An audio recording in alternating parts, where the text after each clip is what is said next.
bahay mga kadudis.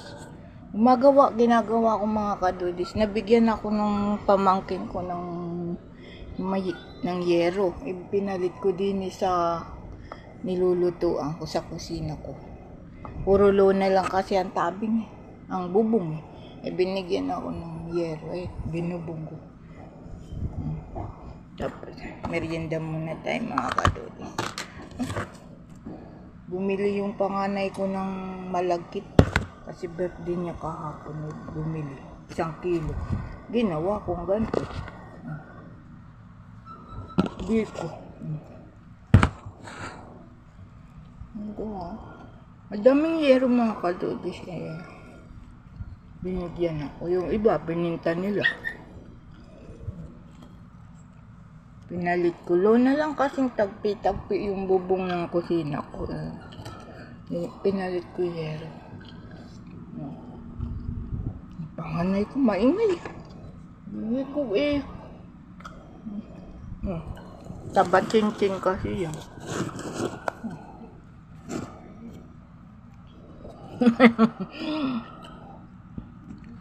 Matanda na, 31 na birthday kahapon mga kadudis. Wala naman handa mga kadudis na bumili ng malagkit na luto ko dito. 1 kilo yan. Yan lang mga kadudis. Saka pinagluto ko ng kalahating kilong pansit. Okay, ngayon mahalaga. At saka nagsimba lang. Okay. Salamat po mga kadudis. Ang mga followers ko non-follower. Salamat po.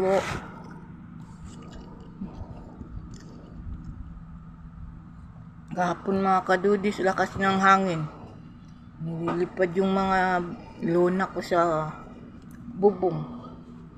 Di tayo makabili ng bagong yero. Kaya bigay-bigay lang, tagpi-tagpi. Okay na.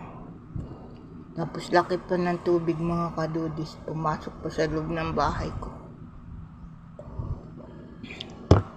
Hirap pero hindi naman napuputik mga kadudis kasi nga flooring. Kaya sanay na tayo sa tiis lang, mahalaga wala tayong sakit mga kadudis. Salamat sa Panginoon dahil di tayo nagkakasakit.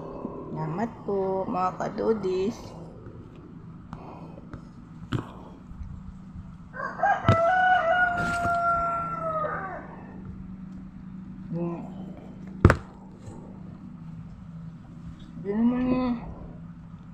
Ako, wala namang bisita mga kadudis. Niluto ko lang ito para may merienda.